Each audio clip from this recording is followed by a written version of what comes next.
رب اشرح لي صدري ويسر لي أمري واحلل عقدة من لساني يفقهوا قولي سبحانك لا علم لنا إلا ما علمتنا إنك أنت العليم الحكيم ولا حول ولا قوة إلا بالله العلي العظيم.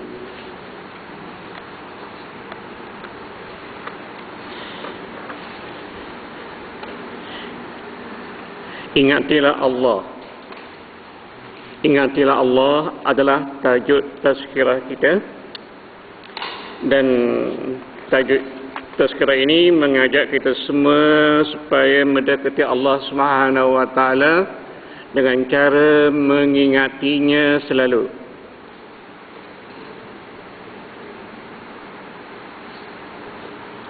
Apapun, jika selalu anda mengingati Allah Azza wa Jalla, sama ada secara ingatan hati,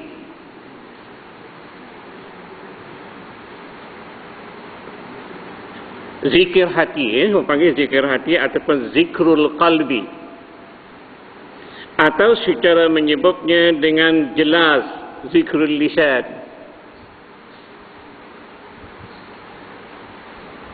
Artinya mengingati Allah Subhanahu wa taala ini ada dua cara. Yang pertama, ingat dengan ingatan di hati. Artinya tidak terluah sepatah kata pun, tapi hati ingatkan Allah. Itu dipanggil zikrul qalbi atau zikir hati. Yang kedua, ingatan sebut dengan lidah. Allahu Akbar, Subhanallah, La ilaha illallah. Ini dipanggil zikir lisan, zikir dengan lidah. Jadi dua cara.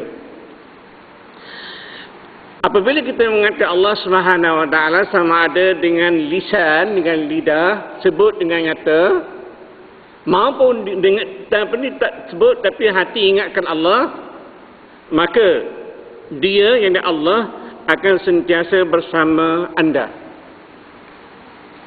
Di mana kita pergi pun, Allah bersama kita. Dan situasi begini, keadaan begini, sudah tentu Allah akan menghulurkan rahmatnya, menganugerahkan taufik dan hidayah kepada anda. Jadi tuan-tuan dan puan-puan, bila kita ingatkan Allah Subhanahu wa taala, sudah tentu Allah itu sentiasa memerhati, melihat, merenung kita. Apa kita nak buat? Bila kita menyebut, Ya Allah, tolonglah kami. Dan tentu Tuhan tolong. Jelas tuan-tuan puan, bila kita ingatkan Allah selalu, sudah tentulah kita ni mendisiplinkan diri kita. Kita mentarbiah, mengasuh, mendidik diri dan nafsu kita ni supaya patuh pada Allah. Tentu dan perempuan, kadang-kadang kita sama ada sedar ataupun tidak, kita bertindak di luar daripada batasan. Sebagai contohlah makan minum, ya, makan minum. Semua orang tahu bahawa tanggungjawab makan atau minum ialah sekadar untuk menghilangkan lapar. Kalau makan, kalau minum sekadar untuk nak menghilangkan haus dan sebagainya. Tapi bila berlebihan, ketika itu kita tak sedarkan Allah. Mana kita tidak ingatkan Allah. Kalau kita ingatkan Allah, apa yang kita ambil, apa yang kita laku, sama ada makan, minum dan segala buat kerja apa pun, kita buat dengan keadaan berhati-hati. Percayalah tuan-tuan, bila kita bertindak berlebihan, cuba kita ingat balik. Dah tentu kita tak ingatkan Allah. Dalam ingatan tak ada ingatan Allah. Cuba tuan-tuan kita tanya, mereka yang masuk apa? Tempat-tempat hiburan tu. Awak ingatkan Allah tak? Tak ingat. Nabi dah kata, la yazni zani hina yazni wa la yazni zani hina yazni wa huwa mu'min. Seorang penzina tidak akan berbuat perbuatan zina tu jika keadaan ketika tu dia sebenarnya orang mukmin. Arti maknanya seseorang itu tidak akan berbuat perkara jahat apabila dirinya sentiasa ingatkan Allah. Beriman arti katanya dia ingatkan Allah selalu. Pencuri pun sama. Inilah tuan-tuan perempuan kelebihan berzikir. Ada orang tanya, apalah faedah Ustaz zikir-zikir? Memanglah tuan-tuan bila tuan-tuan sebut la ilaha illallah, la ilaha illallah, tak ada apa pun, tak ada ganjaran apa pun. Seluk pokek, tak ada duit juga. Tapi tidak, kita tidak fokus kat situ. Bila kita la ilaha illallah, la ilaha illallah, maka tanggungjawab kita ialah mendisiplin. Ketika itu kita mendisiplinkan diri, mentarbiyahkan diri kita, melatih diri kita supaya sentiasa berhati-hati. Itu kelebihannya. Dan kalau keadaan begini tuan-tuan, tuan-tuan bukan steering kereta. Bismillahirrahmanirrahim. Dan tuan-tuan berhati-hati di jalan raya. Tidak terlampau laju, tidak sentiasa beringat-ingat. Sebulan tuan-tuan nanya yang kaki lari tu, John tak ingatkan Allah. Tidak ada seperti itu. Padahal tuan-tuan semua kalau sebelum-sebelumnya sama ada kita bekerja ataupun kita sedang berehat, jangan sesaat pun berlalu kosong saja. Ingatkan Allah. InsyaAllah Allah akan bersama dengan kita dan menghulurkan rahmatnya. Arti katanya kalau kita minta, kita perkenankan.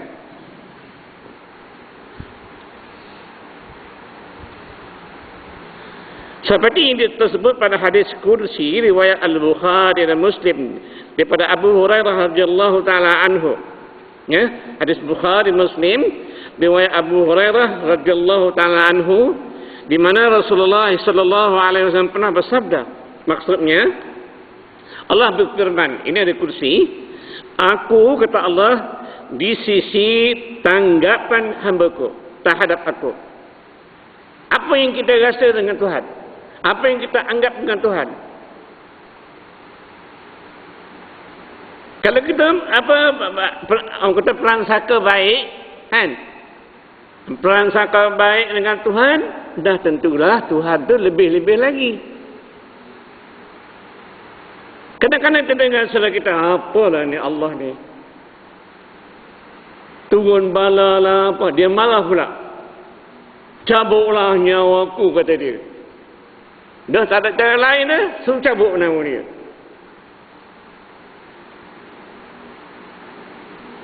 Nabi lah. Jangan sekali-kali kamu minta mati. Kamu nak minta juga, mu kata gini, ya Allah ya Tuhanku, jika sekiranya mati itu lebih baik pada aku, engkau matikanlah. Dan jika sekiranya hidup itu lebih baik bagiku, engkau hidupkanlah. Itu Nabi kata sebut. Bila kita kata ya Allah yang aku cabutlah nyawaku, itu tak bersopan. Tak ada adab dengan Allah Subhanahu wa taala. Kenapa kita sanggup itu?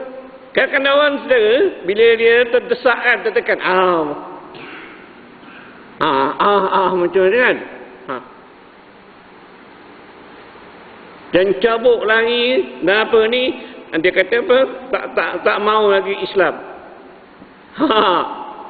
Ternombor kan. Dia beritahu, kerana dia tak berpuas hati dengan satu pun perkara, dia bertindak, saya bukan Islam. Pasal banyak peraturan sangat ni, ini tak boleh, ini tak boleh. Yang mengata ni perempuan bukan orang sembarangan, siswa lah dari Universiti Al-Azhar. Saya orang beritahu saya terkejut sebab dia sama dengan saya. Di Kahirah tu sama dengan saya. Dia dengan isteri dia. Bila punya fikir kan, apa boleh buat? Dah qada Tuhan. Qada Tuhan dah begitu dah. Ini kita takut. Berarti bila kita hati yang kita sebutkan Allah selalu. Sebut sama ada perlahan maupun dengan jelas, sama ada apa ni dengan hati, sebut. Paling tidak teman-teman, subhanallah. Macam sekarang musim kemarau. Jangan menyebabkan musim kemarau, panas tak boleh duduk dalam rumah ni kan. Kita kelang kabut. Banyakkan ingatkan Allah Subhanahu Wa Taala. Tentuan kita panas di sini tak begitu kuat. Tentuan panas di akhirat, matahari setinggal. Bayangkan perempuan. Di mahsyar di akhirat nanti, sejengkal dengan kita matahari. Sekarang matahari jauh. Tapi tak terfikir itulah.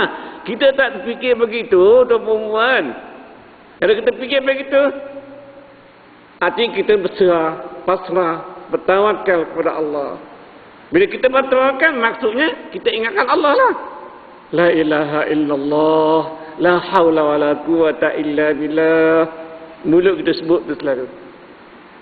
Jadi kita, ketika itu tuan-puan, kita adalah seorang Muslim, Muslimah, mukmin, mukminah yang benar-benar ingatkan Allah. Bila keadaan dah jadi begini, Tuhan janji, a'addallahu lahum maghfirah. Allah sediakan untuk mereka ni maghfirah, keampunan. Wa ajran azima, ganjaran yang lumayan. Dalam surah Al-Ahzab sana, waz-zakirin Allah katsiran waz-zakirat. Dia lelaki perempuan sama. Allah, tuan-tuan perempuan, cuba fikirlah. Kita hidup ni di sementara. Kita di dunia tu pun bukan berkekalan. Hanya menunggu saat demi saat. Jam demi jam. Sekarang jam 7. Setiap lagi jam 8. Tengok keadaan. Mungkin jam 10 kita mati. Tak ada siapa yang tahu. Sihat lagi. Kan? Sihat lah inilah. Kan? Berapa ni jogging pagi-pagi. Sihat. Dan kalau anjingnya tu jatuh ke bawah. Lubah itu, pensan itu, tengok-tengok mati. Jogging tu baguslah, puan-puan. Tapi bila sampai masa ni, ketika jogging juga jatuh lubah. Itulah tuan-tuan. Jadi apa yang saya maksudkan ialah kita kena ingatkan Allah. Kalau tuan-tuan berjogging pagi-pagi kan, subhanallah, subhanallah, subhanallah. Nanti orang apa kalau kita kuat lagi orang kata gila dia ni, gila ni. Kan? Gila kan. Tapi kata itu kita tahan dalam hati kita. Allahu akbar, Allahu akbar, Allahu akbar, Allahu akbar. Sehat dapat berapa sehat kita pun boleh, pahala Tuhan pun boleh. Dua dapat. Baik. Jelas lagi apa maksud ayat ini? Allah berfirman, aku risau tanggapan hamba-Ku terhadap aku. Maka jika ia mengingatiku dalam dirinya, aku juga mengingatinya dan diriku. Ini zikir hati. Ya?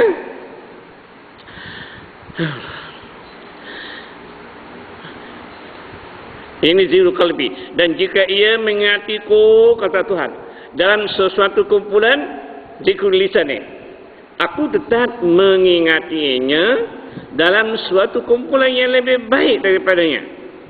Justru jika ia mendekatiku sejengkal, aku akan mendekatinya serupa. Dan jika ia mendekatiku serupa, aku akan mendekatinya sehasta. Seterusnya jika ia datang menemuiku dalam keadaan berjalan kaki, aku akan datang menemuinya dalam keadaan berlari. Ini gambaran. Gambaran apa ni? Orang kata hubungan sesuatu dengan Allah.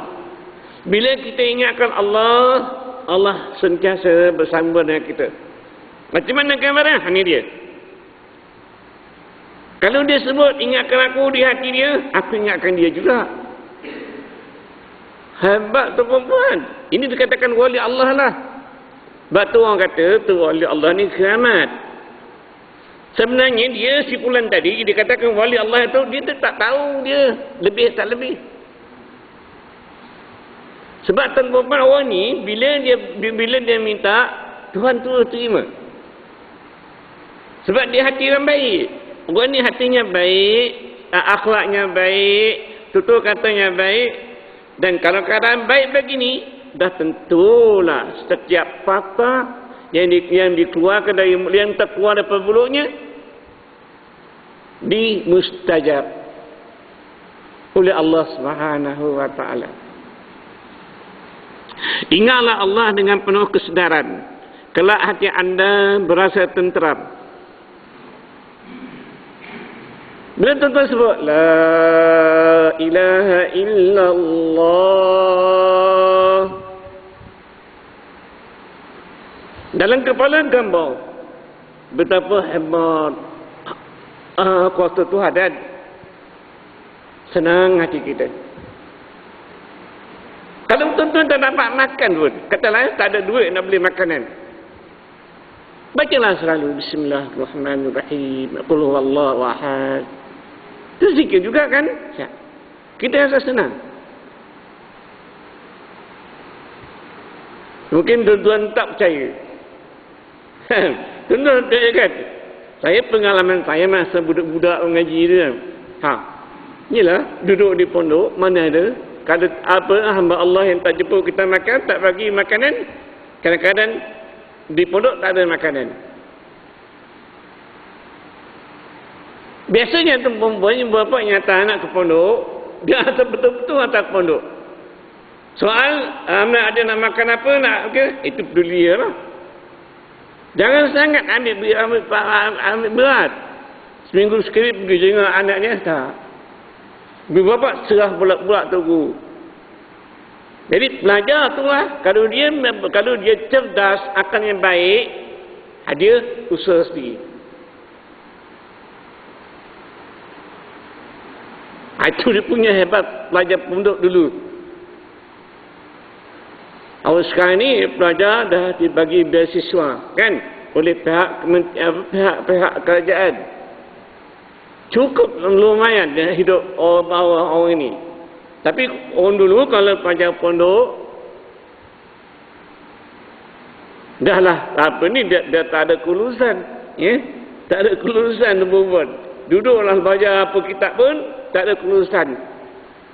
Habis-habis tinggi ditawarlah tu imam Masjid Karya. Apa ni imam mana-mana ni Masjid Karya. Itulah dia punya kelebihannya. Baca doa kalau mati kan. Yang lain tak ada apa. Apapun tuan dan perempuan, orang macam ni orang yang baik. Dia tidak buat kacau. Dia hanya insan yang serba kekurangan. Dari segi ekonominya tak banyak duit. Dari segi kedudukannya tak begitu disanjung tinggi, hanya sekadar untuk salat hajat, mayat-mayat, atau tahlil itu dah. Lepas itu tak peduli pun. Tuan-tuan tengok hari ni lah tutup pendakwah. Tapi ialah kalau sekitar apa ni mana-mana besar, pendakwah ni hebat perempuan. Jadi orang ramai sanggup bayar. Berapa jam dia bercakap, berapa. Maksud saya kalau apa pendakwah pokok lebay di kampung-kampung ni, dia ni berdakwah atas nama Allah. Dia tak fikir soal lain. Dia mahu masyarakat faham. Dan bila faham Islam, dia dekat dengan Allah. Itu kejayaan. Itu satu kejayaan yang besar. Dia mahu masyarakat setempat faham Islam dan mendekatkan diri kepada Allah Subhanahu Wa Taala. Kalau faham Islam saja tapi tak menjauhkan diri kepada Allah, tak guna juga. Hanya tu fikir ya. Baik. Ingatilah Allah dengan penuh kesedaran. Kelak hati anda berasa tenteram. Dan hati yang tenteram dengan mengingati Allah adalah suatu nikmat yang akan menitiskan air kesegaran ketika sakit. Tentu sakit kepala. Picit pun dia picit. Tapi sama pemicit pun Tuhan sebut subhanallah. Atau la yusadda'una anha wa la yunzifun. Senang hati kita.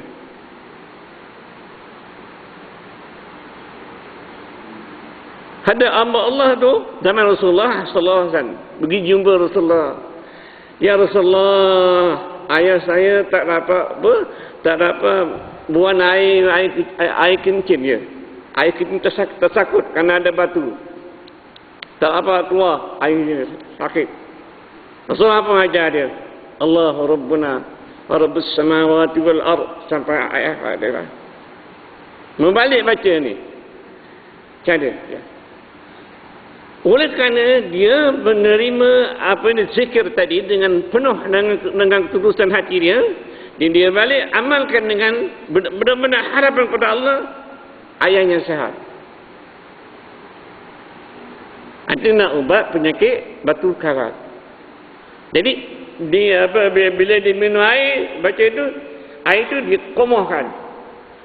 Kerana dia punya yang kita makan tu pun, yang kita makan makanan kan, makanan tu akan jadi kristal, batu kristal.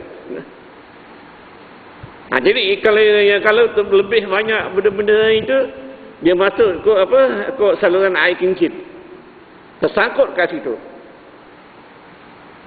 Yang lebih bahaya lagi bila tersangkut di buah pinggang, itu lebih bahaya lagi.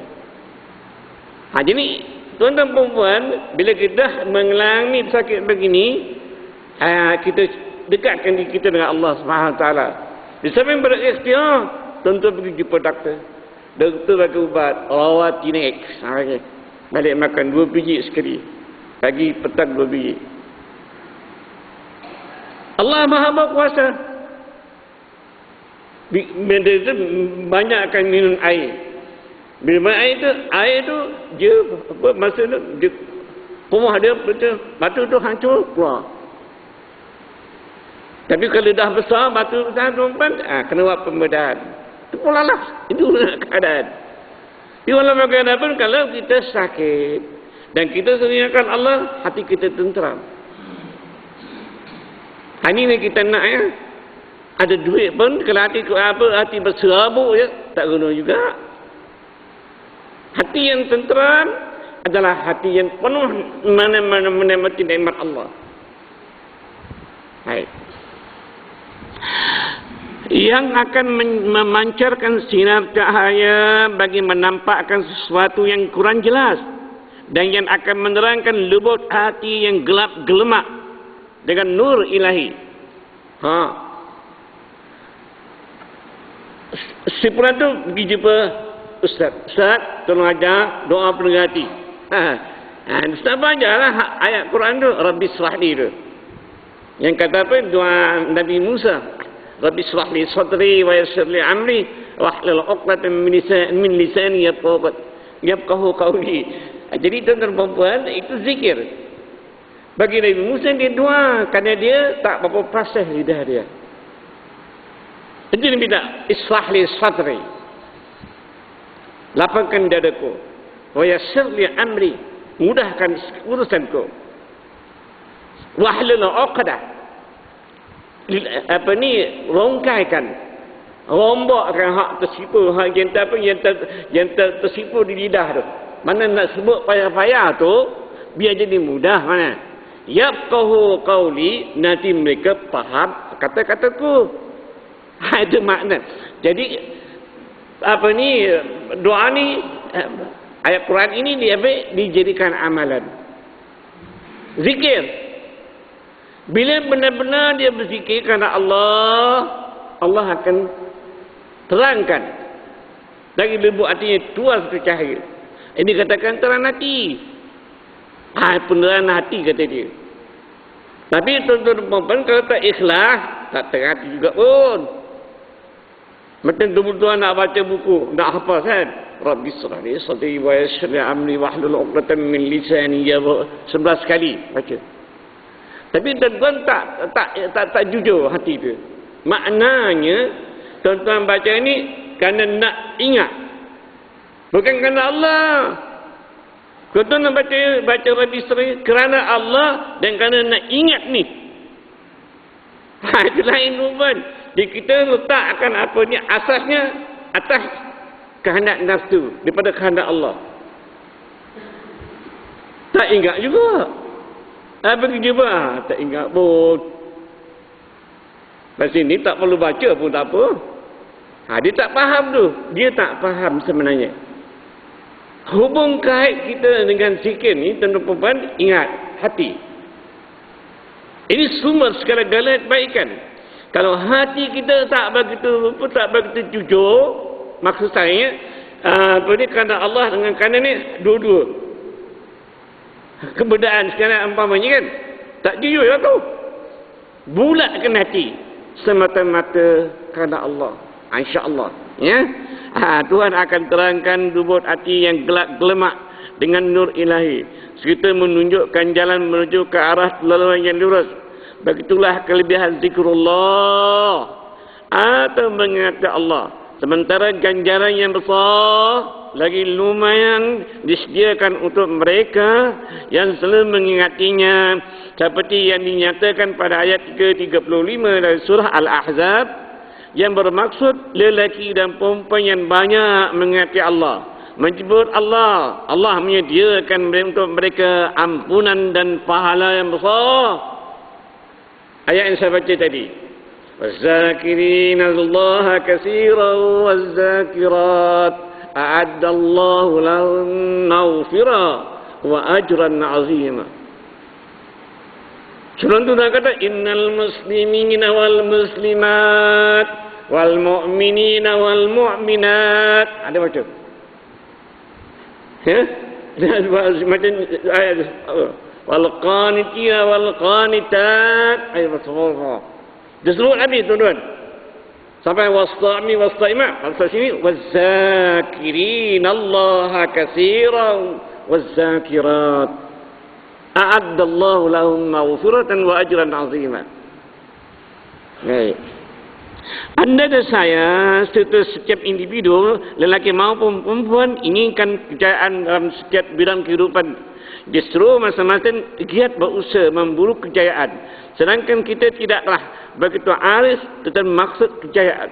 Adakah kejayaan yang diimpikan itu dalam bentuk kekayaan kebendaan yang melimpah? Kejayaan dalam bentuk kekayaan yang melimpah ruah tidaklah melambangkan kejayaan hidup yang sebenar. Sebab kekuasaan dan wang adalah hal-hal sementara dalam kehidupan. Sebenarnya, tuan-tuan pernah memegang jawatan kerajaan, skandal besar. Tuan-tuan dapat jelas.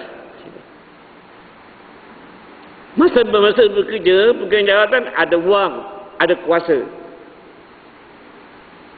Dia dah tamat masa tempoh bekerja, dikatakan pesara sekarang ni, tuan-tuan tahu wang dan kuasa sementara.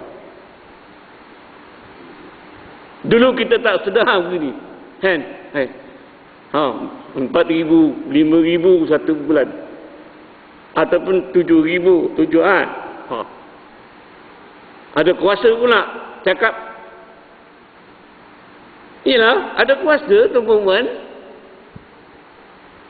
Dia bakat rendah pun, walaupun rendah BKN, dia dah ada kuasa. Hebat.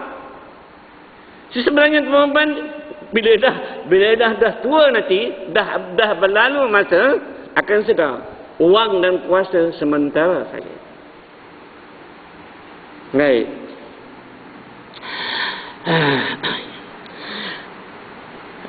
Wang adalah hal sementara dalam kehidupan dan akan hilang, lesap di telan zaman. Kejayaan sebenarnya ditemui pada setiap lelaki dan wanita yang mengabdikan dirinya untuk berbakti kepada Allah dengan mengingatinya dalam setiap keadaan, untuk berbuat kebaikan dan kebajikan, untuk membuat dunia menjadi tempat yang lebih selesa dihuni tanpa kekacauan, kekeliruan, dan untuk memberi perkhidmatan terbaik terhadap orang lain. Itulah yang kejayaan perempuan. Menolong, membantu, apa saja, itu kejayaan. Dan tidak kami dikatakan zikir juga. Karena kita sanggup mengorbankan diri demi untuk kebahagiaan bersama. Baik.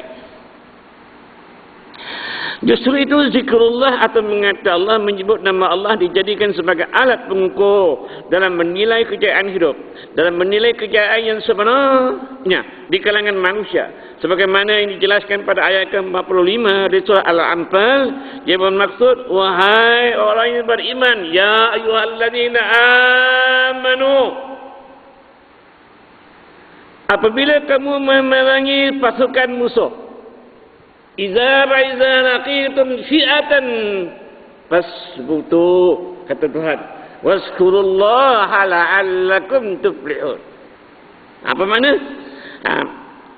Maka teguhkanlah hati kamu dan ingatlah Allah sebanyak-banyaknya agar kamu berjaya.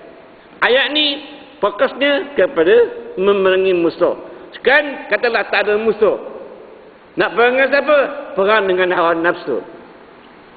Fasbutu, teguhkan. Maknanya, tetapkan pilihanmu di atas landasan yang benar. Kemudian, ingatkan Allah. Berjayalah. Tuan-tuan pergi ke kebun. Tuan-tuan ataupun nak pergi ke laut, nak tangkap ikan orang kan. Itu perang. Perang dengan suasana hidup. Nak kan kejayaan. Nak kan mendapatkan hasil yang lumayan. Baik, apa tugas kita? Butuh teguhkan. Maknanya tetapkan pendirian, disiplinkan diri, semangat juang, ingin berjaya. Kemudian ingatkan Allah. Tuan datang ke masjid. Untuk apa? Untuk nak mencari ilmu. Tuan-tuan sedang berperang. Berperang dengan kehendak. Ialah tuan-tuan perempuan, kalau tuan-tuan tak sanggup berjuang, tuan-tuan tak boleh duduk, tuan-tuan tak datang. Tuan-tuan tak datang ke masjid. Kerana tuan-tuan tak nak berperang. Tapi tuan sanggup pakai baju, pakai kopiah, pakai songkok ke masjid. Itu pasbutilah, pasbutu waskurullah la'allakum tuflihun. Ya, sebutkan Allah banyak-banyak agar kamu berjaya. Dengan memperbanyakkan ingatan atau sebutan nama Allah, kita akan menikmati rasa tenteram yang tulen, ya, dan memperoleh kekuatan sejati yang akan membenteras ketakutan, kemalasan, atau kejemuan, atau kebosanan. Jangan Tuhan. Ya, sebab seterusnya kita mengatur langkah demi langkah untuk melakar kejayaan. Itulah rahsia tersirat dari zikrullah. Namun zikrullah yang akan memperurutkan kejayaan hidup itu bukanlah pameran diri atau penunian semata-mata. Bukan gini, la ilaha illallah, ini dua mikir. Ada setengah orang tu bila menazikir la ilaha illallah. Jadi sendiri ke hati kat sini. Ya Allah tu. Macam tak orang pakai serban kan? Dia belik-belik tu ekor dia tak bau dia sampai sini. Itu pameran yang panggil. Tak ada apa nilai pun. Pameran tu perempuan. Macam kita juga pakai kopiah. Saya pakai kopiah sampai sini. Tonton betul. Ini pamer saja. Bukan nilai. Jangan tuan-tuan rasa berpiar macam, oh hebat, Tok Lembah, Ustaz tu. Mana tu? Dah tuan-tuan. Ini pameran luar. Jangan terpesona. Tuan-tuan nak pakai jubah, pakailah. Tak apa. Tapi jangan terpesona. Itu pameran. Ini sebaik. Jaga tuan-tuan. Bila tuan-tuan pamerkan diri tuan, jaga hati. Kemana tuan-tuan bawa hati tuan? Kalau tuan-tuan nak tunjuk diri, tak jadi apalah. Ya? Baik. Namun zikrullah yang akan memperurutkan kejayaan hidup itu bukanlah pameran diri atau penunjulan semata-mata, atau bukanlah sekadar menggerakkan bibir mulut, tetapi sebutan dan ingatan hati terhadapnya itu diiringi keimanan yang kental, keyakinan yang kejat, kesedaran diri yang mapan, dan ketulukan hati yang bermakrifat. Hebat tu tuan, baru nak jaya. Ni kalau dia kuat, la ilaha illallah, illallah, illallah. Jangan bagi illallah, illallah. Kata kuat pula tu.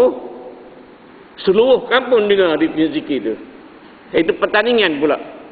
Saya ingat tu, zaman saya budak-budak macam mana. Dia surau banyak. Surau mana yang paling kuat berzikir? Itu hebat. Tegur orang kampung tu senyap, orang tak kerti je. Tak nak tegur.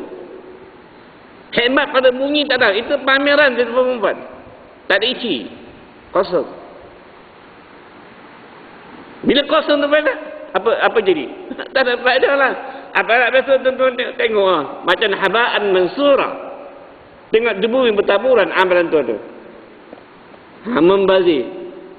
Pastikan perempuan jangan tuan-tuan mensia-siakan keadaan.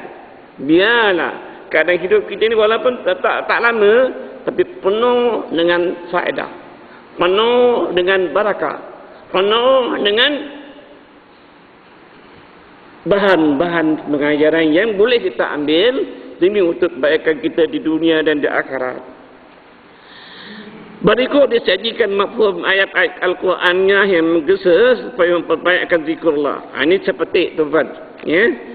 Di ayat 41 surah yang ketiga, surah Ali Imran. Dan ingatlah Tuhanmu sebanyak-banyaknya, serta bertasbihlah di waktu petang dan pagi hari. Ini kita ni, Nabi Allah Zakaria. Nabi Allah Zakaria ni perempuan, dia ditakdirkan tu oleh Allah, dah tua pun dapat anak. Dia tak dapat anak lah dia ni. Bila Tuhan bagi ilham kat dia, kamu akan memperoleh seorang anak, dia rasa ragu. Qala rabbi anna yakunu li ghulam. Bagaimana saya nak dapat anak? Ya Tuhan, rabbi anna yakunu li ghulam. Kemudian kita pula, maka nanti meraat yang akhir, istriku ni mandul. Isteri aku ni semua kita mandul. Ada aku pula mana? Umur aku pun dah tua. Dan ada malaikat beritahu aku dah dapat anak. Anna yakunu li ghulam. Baiklah. Dia lama-lama tu dia minta Tuhan. Qala rabbi ja'al li ayah. Dia tunjukkan bukti yang bahawa isteri aku ni mengandung, hamil. Tuhan kata, Allah tukalliman nas salasata ayyamin illa ramza. Tandanya gini. Mu tak bercakap. Mana lidahmu membisu dengan orang ramai, tak bercakap ramai, hanya sekadar dengan bahasa isyarat saja. Selama 3 hari. Kalau berlaku berkeadaan begini, menandakan isterimu hamil. Tuhan kata. Sampai masa tu, begitulah tuan-tuan, Tuhan tunjukkan bukti dia. Jadi lihat tu dia arahkan Zakaria, sebutkan Tuhan banyak-banyak bil asyi wal ibqa, petang dan pagi, sebutlah.